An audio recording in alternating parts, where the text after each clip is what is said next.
on West, there's just one way to handle the killers and the spoilers, and that's with a U.S. Marshal and the smell of Gunsmoke.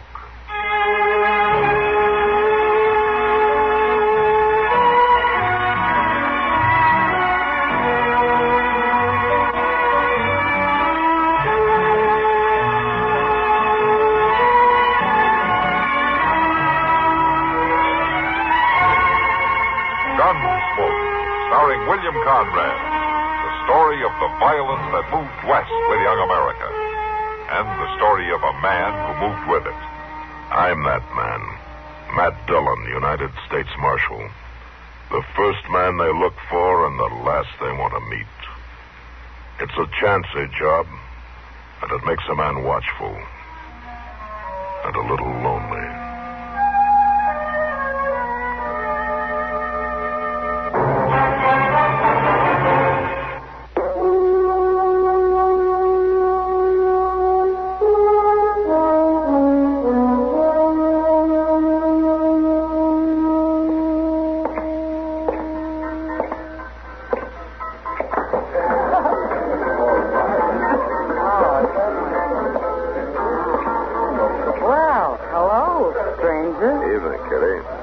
You usually poke your face in here more often than this to scare my customers. Now, you complaining?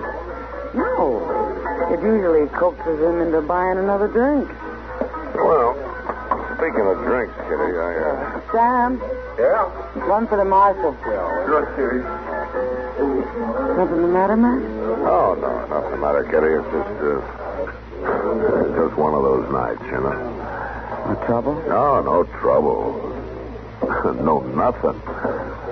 Oh, one of those nights. Yeah. Here you are, Marshal. Oh, thanks, Sam. You know, sometimes, Kitty, I think if I have to play one more game of checkers with Doc. Oh, so that's where you've been. Sometimes you find yourself listening to the silence. Maybe you shouldn't have complained. Oh, why? Here comes something. Chester with Tom Carl's, and he's probably looking for you. Well, home, Kitty. Mr. Dillon, Tom Carl here just in the office. I didn't know if I ought to bother you about it or not. Well, I see you made a decision, Chester. Never mind. Yes, sir.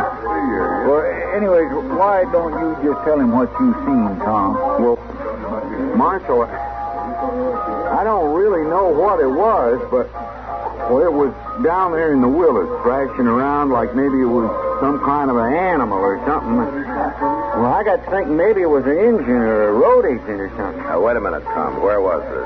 Well, down by the river, right under the bank. And what exactly did you see? Now, it was too dark to see, really, but I could hear it thrashing around, making a kind of a moaning sound. The way them willows was bending and waving around, I knew it must be pretty big. Well, why didn't you go in and look? Now, how'd we know what it might be? It was dark. We? Well, me and a young lady, we just left there quick. Oh, I see. Now, just where was this, Tom? Well, out by the point, just west of town, Marshal. Yeah, I've heard about the buggies being parked out there. Tom, you're sure that this wasn't your imagination? Oh, no, sir. There was something there. I know that. An animal, maybe, or engine. That's why I thought I ought to come and tell you. Are you sure it wasn't some friends of yours playing a trick on you and your young lady? No, ma'am. They'd have showed themselves. I know. I think you ought to go look, Marshal. All right, Tom. Chester, go get a lantern, will you? Yes, sir. Come on, Tom. I suppose it sounds kind of silly. Well, Matt, you were starved for excitement. Yeah. Some excitement, huh? You know what it sounds like to me? No, what? I think you're going on a snipe hunt.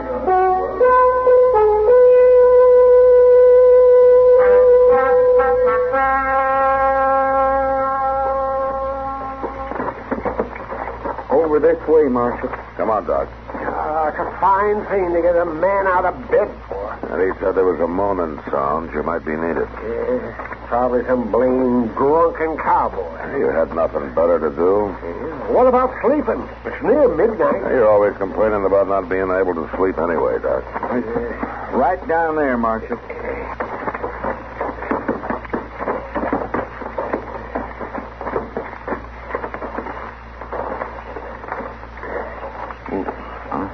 I don't see anything now, but it was right down here. All right. Chester, bring the ladder now. Yes, sir.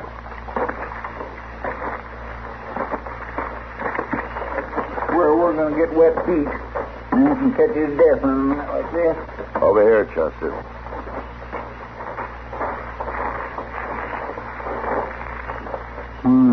Gracious. You find something, Matt? Yeah, something for you, Doc. Come over here.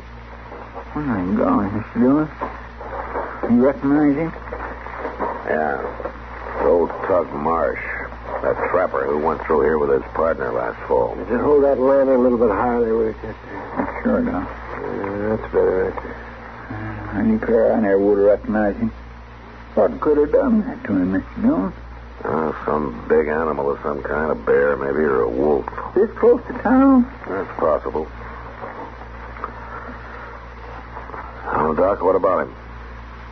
Well, he's alive. That's about all I can say. There's one thing, though, Matt. These wounds are crusted. Oh, what do you mean? I mean he didn't get them tonight. Or even today. This happened 3-4 days ago. Maybe more. But then I don't see how... He's come a long way since then. Look at his knees there. And his hands. You see that? He's crawled for miles. With wounds like that? Half naked and half dead? He was half dead when he started, man. He's a lot more than that now. He's hanging on by a thread.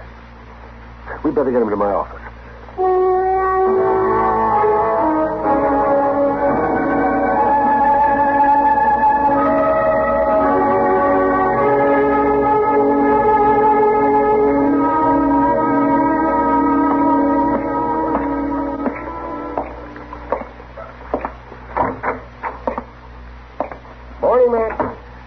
Doc, how's the patient?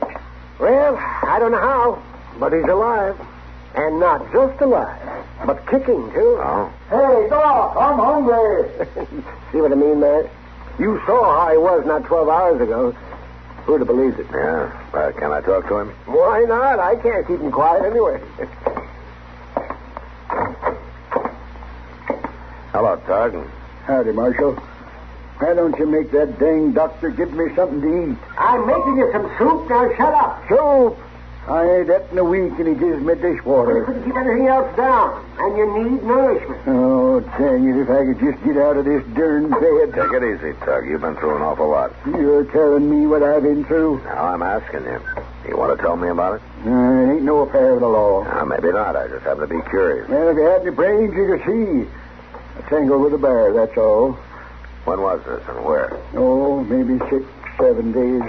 Down the nations, out toward the Cimarron. Here you go. Now, you eat this, Tug. There, dishwater. It's good for you. You need something warm in you.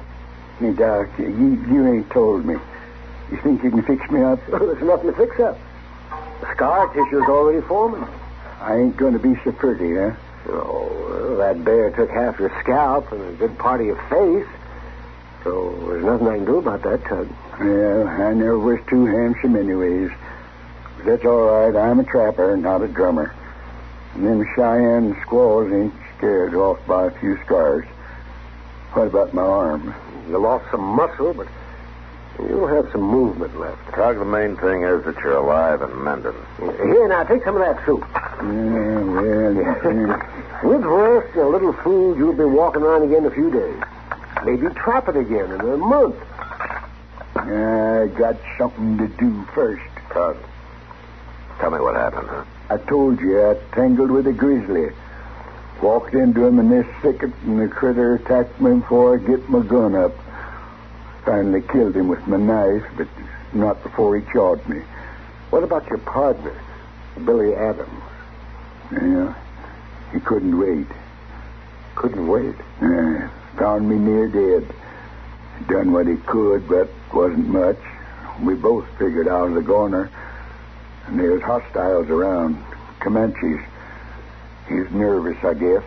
Sitting beaver alone with a dying man on his hands. Only I wouldn't die for him so as he could bury me and have it done with. You mean he left you? Next morning, he took everything. Didn't even leave me a knife to slip between my ribs. Now, you wouldn't do that to an animal, now would you, Marshal? Just leave him to die alone in the wilderness? You'd slit his throat for him at least. But Billy wouldn't do that for me. And that's when I decided... What? That I wouldn't die. That I'd come after him. I'd live to find him. So I started crawling. 5 days on my hands and knees without food or water. And when I find him, I'm going to kill him. But not fast. No. Slow. Real slow. Well, I can't say I blame you much, Tug. But there is one thing I'm thankful for. What's that? Billy Adams isn't in Dodge. I'd hate to have to arrest you for murder. Then as long as I'm here, you better see he stays away.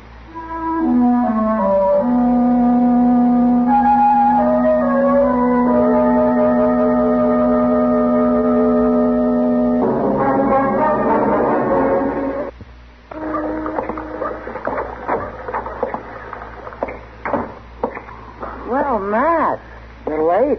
The food's getting cold. Oh, sorry, Kitty. Oh, Doc. Yeah, Matt. Sit down. Sit down. Yeah. The hash is actually edible today. Yeah. That's good. How's your patient these days, Doc? You mean a star boarder, don't you? Yeah, well, I guess he's been around here long enough to be called that. 3 weeks. He isn't even about to leave. Is he still complaining of his aches and pains, Doc? No, it doesn't even bother now. He's just enjoying himself. At Doc's expense. Matt, he even bought him clothes. Well, he didn't have anything left, Kitty. I've seen him walking around town a couple of times, Doc. He seems almost back to normal. Well, yes. Considering everything, though, it has been a miraculous recovery. You know, I'm kind of surprised he doesn't want to be getting on about his business. Well, the truth is, he does. He's staying here on my orders. Oh, medical reasons, or are you trying to slow him down? Well, if I can help to keep him out of trouble, why not? You've kind of taken a liking to the old coot yourself. Haven't you, Matt? Yeah, I'm afraid I have, Doc. What kind of trouble are you talking about, Doc? The kind a man gets into when he's bitter about something. You mean Billy Adams? Yeah. Maybe we could keep Tug here long enough he could cool down, Kitty, but I don't know how long Doc can afford the expense. Mr. Dillon? Yeah, what is it, Chester? You know who just rode into town? He's down at Moss Grimmick's right now. Oh, who? Billy Adams. Good, just goes to show you I'm not as smart as I thought. I should have sent Tug packing. It's Billy Adams who's going to be sent packing, Doc. And right now.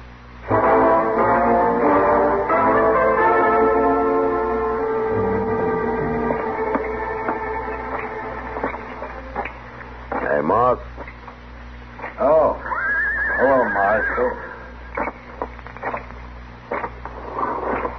He's out back, shoeing his horse.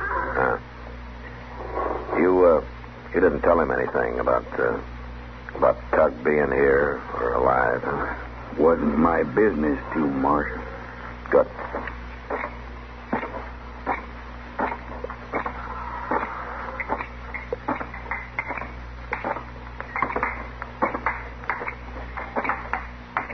Billy? Oh, Marshal. What are you doing here in Dodge, Billy? Oh, just passing through. Shoeing a horse, buying supplies. I'm going on west, back to the mountains. Why, Marshal? Well, last time you went through here, you had a partner, Billy. What happened to him? Oh. I didn't know anybody in Dodge heard about that. Somebody from Pueblo come through and told the story, huh? Suppose you tell it to me, huh? Well, just the way you heard, Marshal. Powerful sad thing. Tug got killed by a bear. He got caught in a thicket with a big grizzly. Killed Tug outright, did it? No. No, he lasted till next day. There was nothing I could do for him, though. He was clawed so bad. Oh. So you buried him, huh? Oh, that's it, huh? Somebody found the body. You know, I felt bad about that, Marshal. I didn't have time to bury him. There was Comanches snuffing around, and I had to get out of there quick without no fuss or no noise. So I left him in that thicket. I figured he'd be just as safe there as in a shallow grave, what was left to him. Besides, Tug, he didn't put much stock in ceremony. You made just one mistake, Billy. What? You should have made sure he was dead. What do you mean, Marshal? He's alive. Right here in Dodge. He is? Oh, I'm right glad to hear that. Oh, I really am. I'm not so sure you will be, Billy. Maybe Tug didn't put much stock in ceremony, but he's sure looking for you. Yeah, I guess he would be. And my advice to you is to get on that horse and ride. Well, no, I couldn't do that, Marshal. Why not? Well, I got to see him. I got to explain. Look, Billy, I don't care about you, but I don't want to see Tug up for murder. Or see him shot down. No, Marshal, it wouldn't be like that. I think maybe it would. And I'm telling you to get out of town now. All right, Marshal. I'll oblige you. I'll camp just outside town, just west. You tell Tug that, huh? You tell him I'll be waiting right there for him. No. Well, there's things we got to talk about, Marshal. There's money I owe him for his split of the furs and all. I'll tell him nothing, Billy. Listen, Marshal. We was partners, Tug and me. And friends, even if he was a lot older than me. Now, I guess this here is something that's got to be settled between us, one way or the other. I'll be waiting.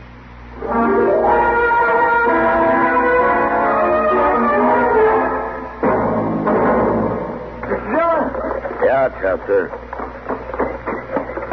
Did you see Billy? Did you tell him? Yeah, I told him. Well, the whole town's all excited, Mr. Dillon, holding their breath to see what's going to happen. Chester, you didn't tell him. I didn't have to tell nobody. Plenty of folks seen him riding right down Front Street. And I suppose Tug knows. I don't know. He's up there, Doc. Is that where you're going? Yeah. You reckon there'll be a shooting, Mr. Dillon? Not if I can help it, Chester.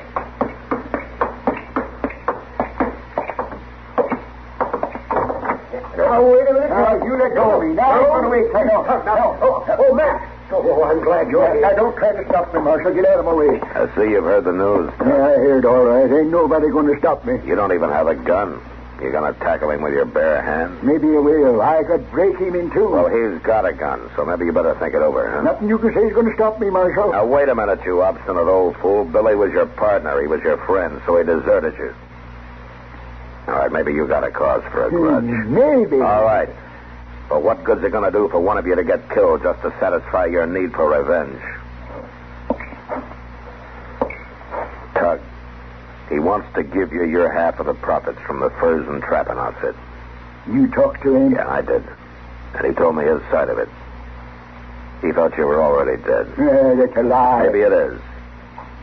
But he seemed mighty surprised that you were alive. Sure. And he was glad, too.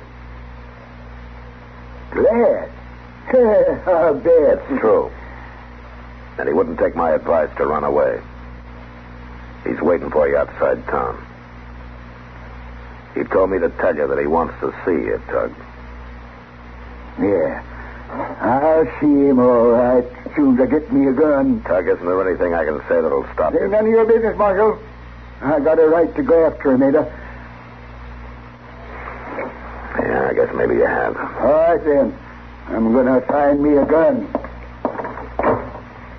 Maxwell, what are you going to do? Not much I can do, Doc. They'll tangle sooner or later. I'm just going to be there to see that whatever happens fair.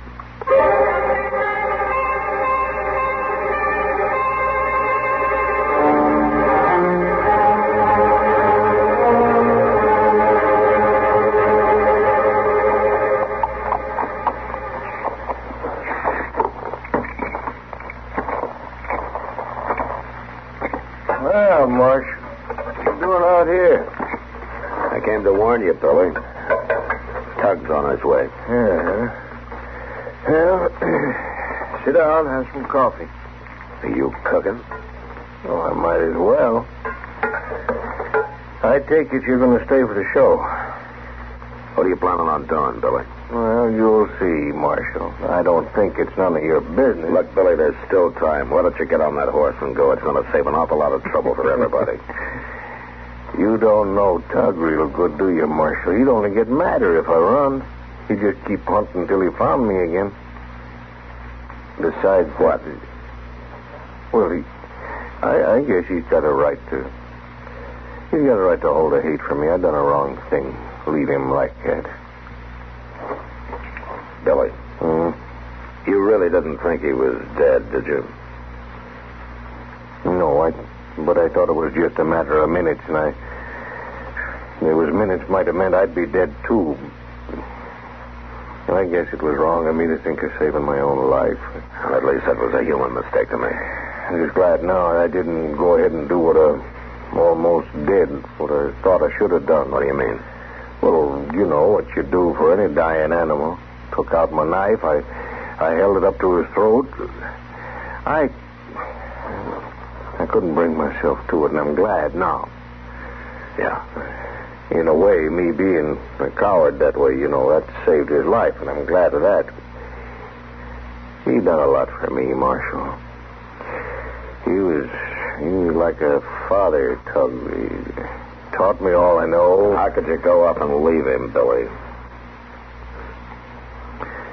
Maybe I just couldn't stay and see him die. I don't know it. Well, he's out there. What? Where? You sure? Oh. Marshal, him and me living the way we do, we hear things, we see things that town folks miss there. Don't you worry now. It'll come out the way you want. What do you mean? Well, I can't fight him, Marshal. But I'll make it look all right so you won't have to arrest him. Now, wait a minute, Billy. Tug? Come on in. Coffee's hot.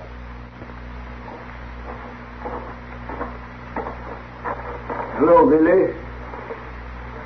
Biscuits be ready directly, Tug. Now, listen, Tug. Don't worry, Marshal. I didn't even get a gun. I guess I couldn't have used it if I had. Billy, a trapper needs a partner. Good ones is hard to find. You can't expect them to be perfect, not make a mistake or two. Tug, now just pour the coffee, Billy. Plenty of time for talk later. Oh, sure, Tug, sure. Won't you have some coffee, Marshal? I don't mind if I do.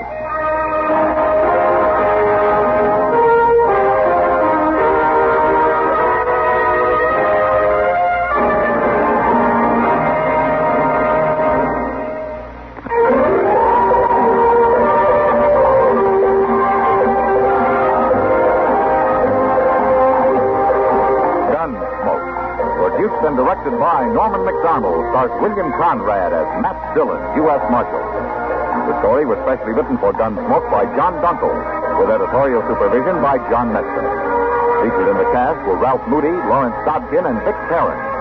Harley Bear is Chester, Howard McNear is Doc, and Georgia Ellis is Kitty. Our thanks to TV Radio Mirror and to you, our listening audience, for selecting Gunsmoke as the best dramatic program on radio for the 5th consecutive year. The results of this annual poll appear in the current issue of TV Radio Mirror.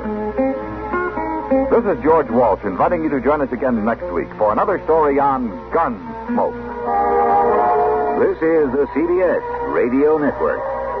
And KNX Radio.